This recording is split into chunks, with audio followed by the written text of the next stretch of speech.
Hey everybody, welcome to day 3. Hopefully some of you come on, and my dogs are excited about day 3. It's almost like and it's not even the same time, so it came on an hour later just to accommodate schedules. So today we're going to continue. Anyways, I'm Sylvia with Walkabout Canine Consulting, certified trainer, certified behavior consultant, and I offer services in person if you're local and virtually as well.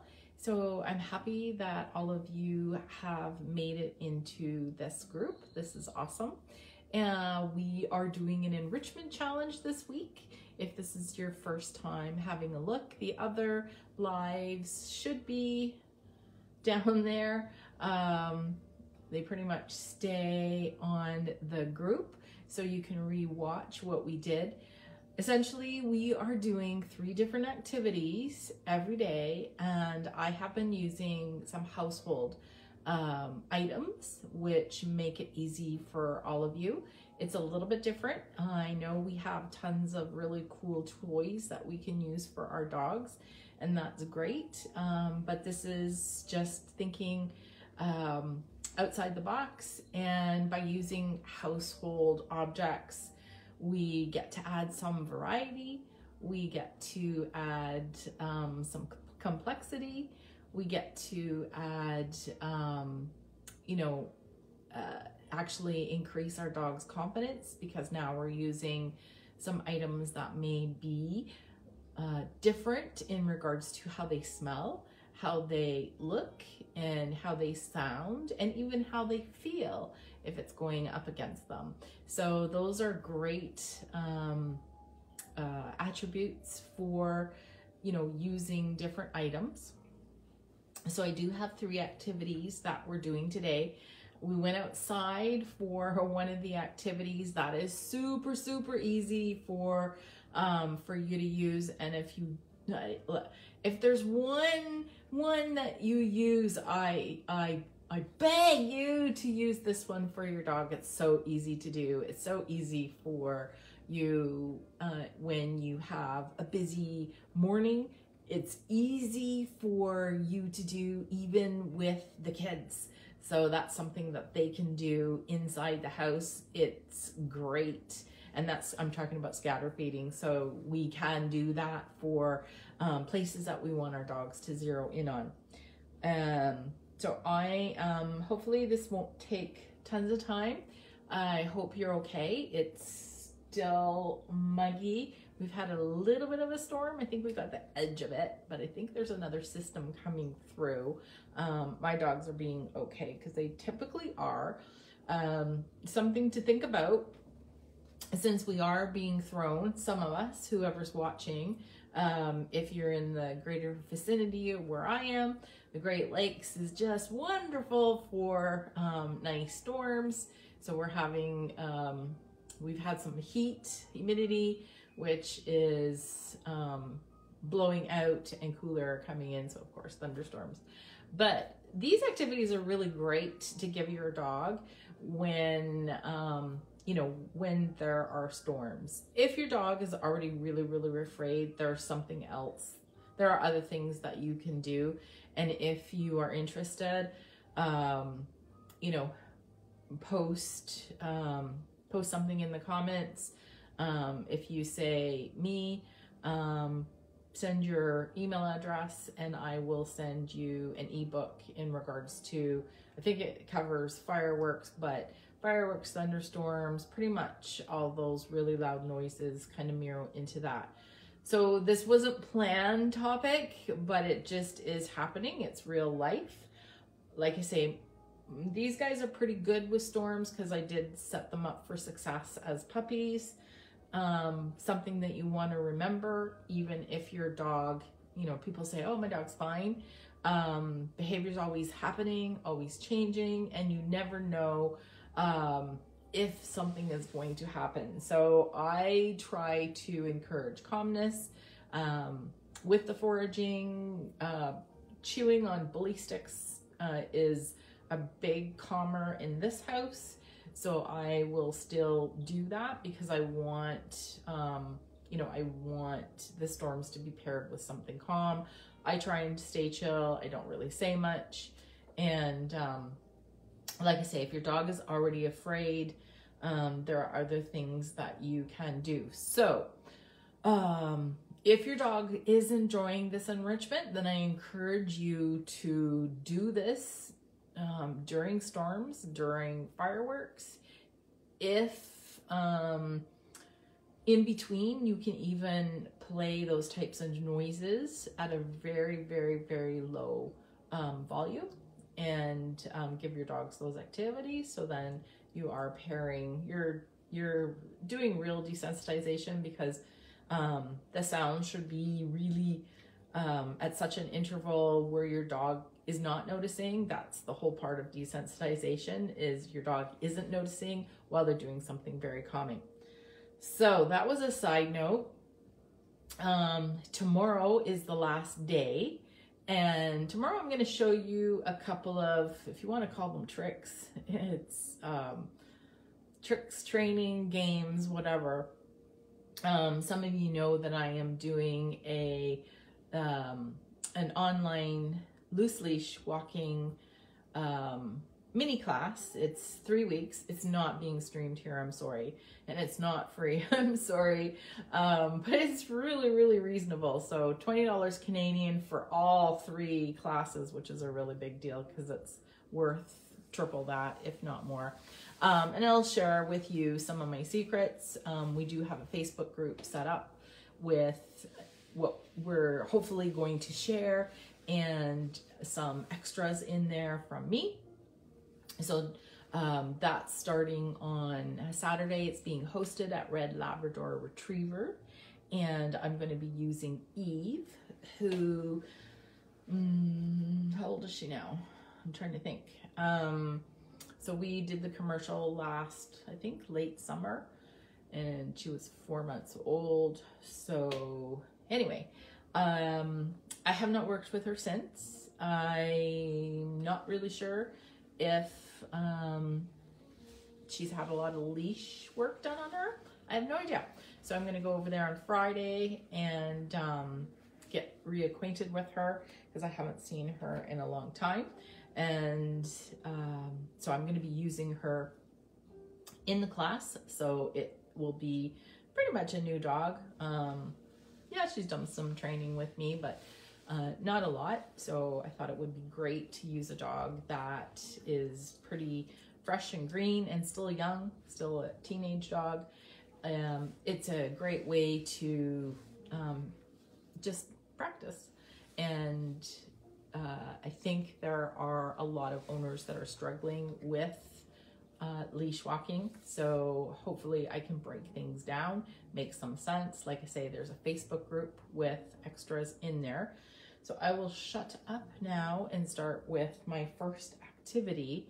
Now, I've been using the dogs at the same time, and I usually do not do that. So a couple of items I have just one of. So I'm gonna let them take turns. There's one activity I have 2 of, so I'll let them both do that. So let's see. Okay, so the first one we're gonna do, you saw me use the boxes. So what I'm gonna do is, and I've already set it up. So my messy table here. I'm just taking a really short box. My dogs are short, and I've taken these, toilet paper rolls and stuck them in the box. I didn't have quite enough because it was a bigger box, so I just stuck some of these beer cups. And what I'm gonna do is I'm gonna use some good treats. They're not really treats, this is food. It's just high value air dried food I'm gonna use. So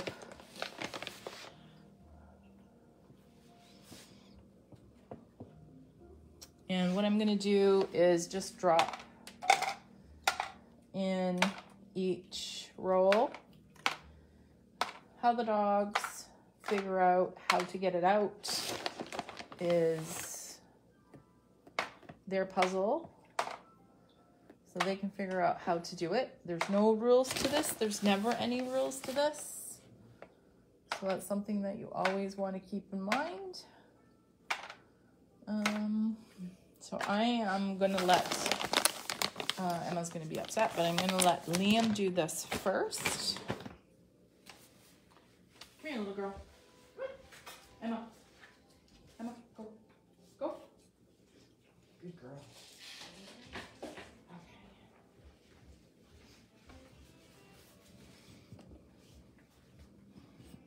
Okay. So I am going to put this box down.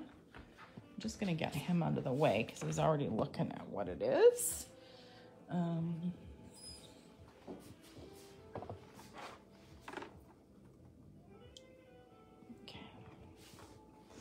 There, I can see a little bit better that way. Okay, so hopefully you can see okay.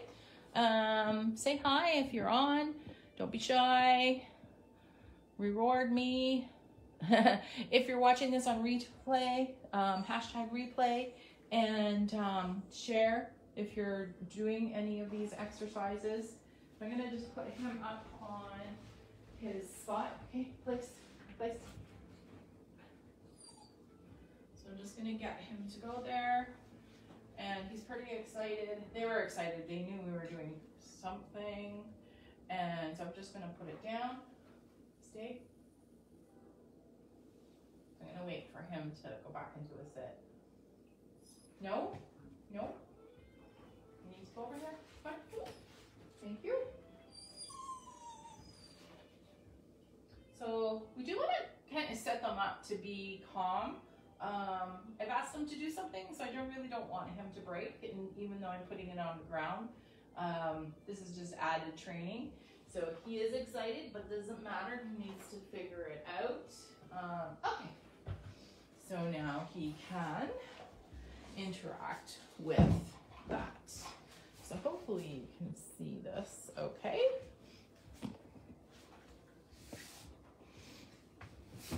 And like I say, there's no right or wrong answer. He just gets to interact however he chooses. So he's got to pull things out. Like I say, I've just got one dog. It is nice to do, if you have multi-dogs, I do suggest letting them have their own turn. It reduces the possibility of any kind of resource guarding, because as soon as there's multiples, you know, even if you don't think there is, and depending on, you know, it depends on the dog's your dog dynamic, but just let them enjoy it on their own, without anybody pushing through, pushing in, so it just makes it more enjoyable for them. So I hope that makes sense. So like I say, I am just gonna let him finish rummaging through. You can do this with cats too. So all this stuff, I mean, you can do this with different species. I've done it with different species, because it's pretty easy. So he's checking out every piece. He's using his nose, which is definitely something that you want. He's sticking his nose inside the cup, so there's some tactile enrichment happening there. He's got a step on it. And he's checking out all the tubes. You know, another dog might pick up all the tubes and pull them out. That's kind of a flimsy box, but you know, you use what you have. And I thought I'd use the smaller box with him, or for this activity. So that's a pretty easy one. Again, he's just checking to see if there's anything else. Is that all? Is that all we're doing? So any questions about that? He's gonna double check for some more like I say, there's no right or wrong answer. There's no right or wrong way for our dogs to interact with it. So I am going to, the next one is, so I do have small dogs. I'm going to use a couple of, I have some plant pots. So just some clean dollar store plastic pots. And what I'm going to do is essentially just throw some of the air dried food in there. And then I've filled it. I haven't filled it super full just for the speed, but I've filled it with different toys and stuff. So they've got to figure out how to get to the bottom. And with bigger dogs, you can use a pail, which is bigger, and fill it up with more stuff. You can just fill it with their toys. You can fill it with just crumpled pieces of paper and put those in there. You can also mix in some of their toys as well. So that is another way to do that. So I am going to, I'm just going to get Liam out for a second, and then I will, come here. Come on, let's go. Okay, so Emma wants to see what is left, and I won't begrudge her. There's nothing in there, is there? Okay, come on, let's go. Come on, go. Get in. You too. Emma, come on. Good. So I'm just going to pick this up. Quickly. Glasses fall off.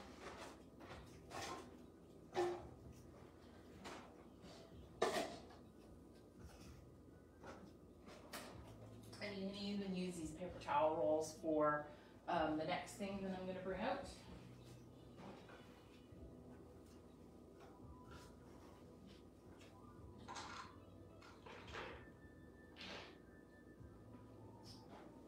So, like I say, I've just got these clean plant pots that I got at the dollar store. I use them for a whole bunch of different training activities. And so I'm just putting some, I'm actually using some air-dried food, Ziwi Peak. So it's food, it's calories. They really like it. My dogs are pretty easy as far as working for their calories. And just goes in. So I do have two, so I am going to let them go at it individually. And what I will do is space them quite a ways apart. If you have dogs that do tend to resource guard with each other, you can put one behind a baby gate in a hallway or in a bedroom and just let them enjoy it on their own. So you need to figure that out. Okay. So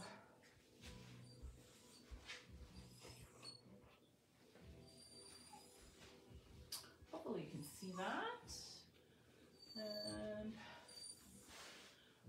move the camera back a little bit more.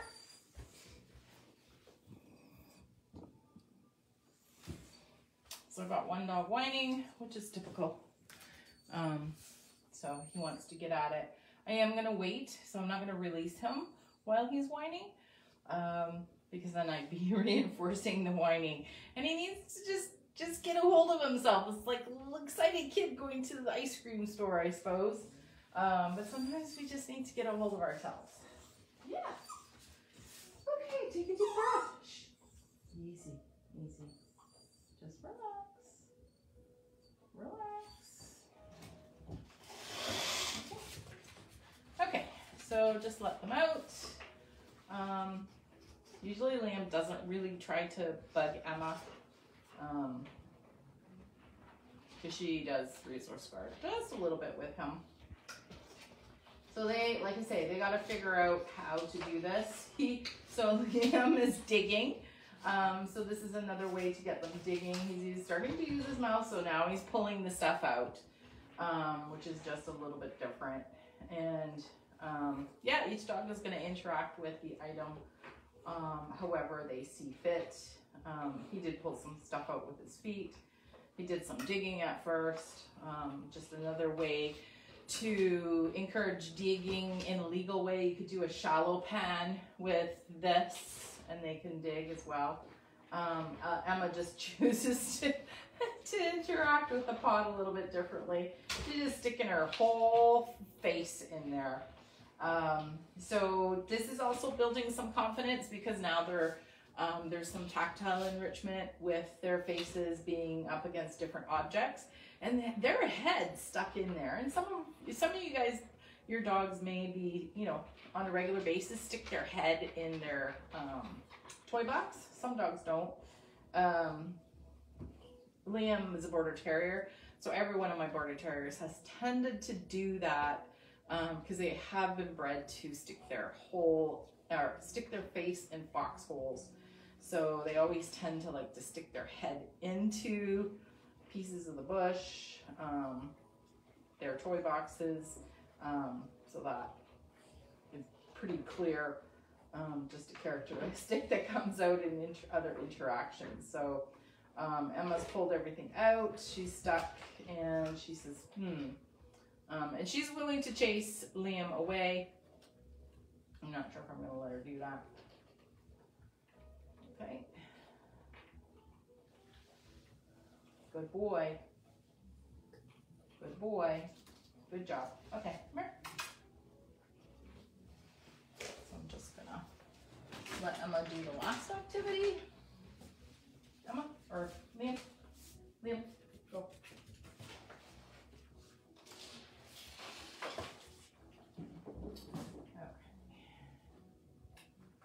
So Emma is probably thinking, what's next? So the next thing that I'm going to do is, you saw we used the shoebox for some of the cardboard games, and we use tea towels a different way.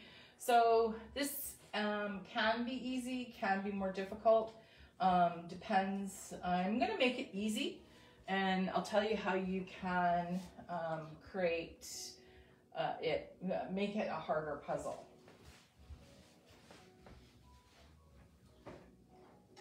So I've got the shoebox and I've got the tea towels that we were using. Actually, there's still some, just a couple of pieces of tissue paper still in here. So I'll just leave those in there. And I think that's a lot of food for you, little girl. We chunkies need to be careful. Okay. And so what I'm just going to do is I am just going to place the tea towel over top of this, and she has to figure out how to pull this off if she wants to get to the treats. So it's a puzzle. So this is the first, well, the first one is I would probably not cover it like we did, I think the first day, of just letting them stick their head inside the box. But now we've covered it with the tea towel, and she's got to figure out how to pull it off. And she's just plowing her head in there. So again, depending on the dog, might pull the tea towel off. And she says, I'm just shoving things aside and going to get in there.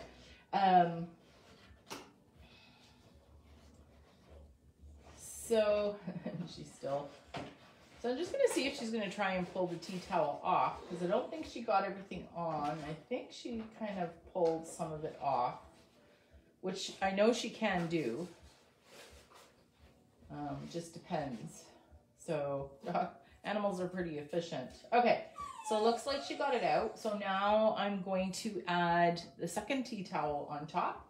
So there's two, which makes it a little bit harder. So that's the next level that you can do on this, okay? Okay, sit. Sit. Wait. Wait. So now I've put, okay. So now I've put the two on there to make it a little bit harder. So she's going to, again, she just busts through. And that's what some dogs, they just bust through. They're just going to do what works. So if I wanted to, I could make this even more complex for her. And, you know, I could close the lid. I could close the lid and put the tea towels on top, or I could put the tea towel and have the lid closed. So there's, you know, different ways that you can create some complexity. So I hope it's not too dark. I've got all the lights on.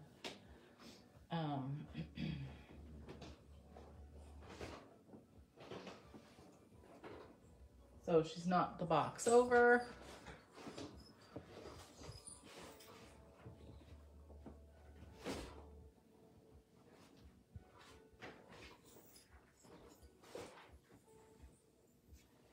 So she still hasn't gotten everything.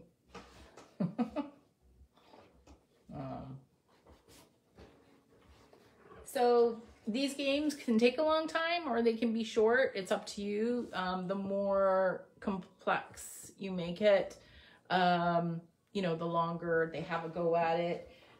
You could fill this whole area with a bunch of cardboard boxes, like just a cardboard box pile. And that would be making it even harder. And I have had clients that do that for their dogs and they just love it. You know, I've had clients say, yep, 20 minutes later, my dog comes out and they're just like ready for a nap and they're quite satisfied. So I'm just showing you little short versions of things to do. And again, I'm showing you 3. And the reason I've chosen 3 is because if we can give our dogs 3 enrichment activities a day, you will likely start seeing a difference in them being calmer. So we don't always have to go for physical exercise, while our dogs do need a good balance of that and a good balance of aerobic exercise. They don't need tons. They don't need as much as what I see some owners do with their dogs. But again, these are mental activities that give them that outlet as well. And we can, you know, make them so that they do last longer. So, so there's different ways to do that. Hopefully this has helped you, and I hope to not take up too much of your time. And if you have watched this #replay, if you have, please share some videos in the comments. I'd love to see some of your dogs doing these things. And tomorrow's our last day. Like I say, I'm gonna share a couple of tricks, games, whatever, just some easy stuff that I started with the pups from the Budweiser commercial. And they were 4-month-old pups, so and we had the prior script, although we didn't really know how it was all being put together. So we had a few things that we worked on before. We had actually less than 2 weeks notice, really, to train the puppies to do stuff. But anyways, I had been kind of working with them, fooling around with them with other things. But so yeah, so join us tomorrow and I'll share with you. I'll post the time if there's a time adjustment. I have to look at my schedule, and I'll do that in the morning. And if you have any questions, please just post them in the comments for the live. What else? Yeah, and if you have any questions about the leash class, let me know. Like I say, it's going to be fun. You know, we've got a separate Facebook group so that we can, I can share some extra content aside from the class, or resources that I'm going to talk about in the class, and an opportunity for owners to share. It's really cool sharing. I still do classes with my dogs virtually with trainers that I like to work from, like to learn from, yeah, and I mean, there's a whole group of us. We love sharing our training videos, and sometimes, you know, when we have somebody else kind of looking at it, from a professional view as opposed to the owner view, because I'm a pet owner too. So it's really, I like to do it anyway. And even bloopers. I've had a couple of bloopers, so, but everybody gets a kick out of that. Anyway, have a great day. Hopefully everybody will stay safe. It's sunny, there's clouds coming, so I don't know if there's the next system is coming, but yeah, let me know how it goes. Have a great day.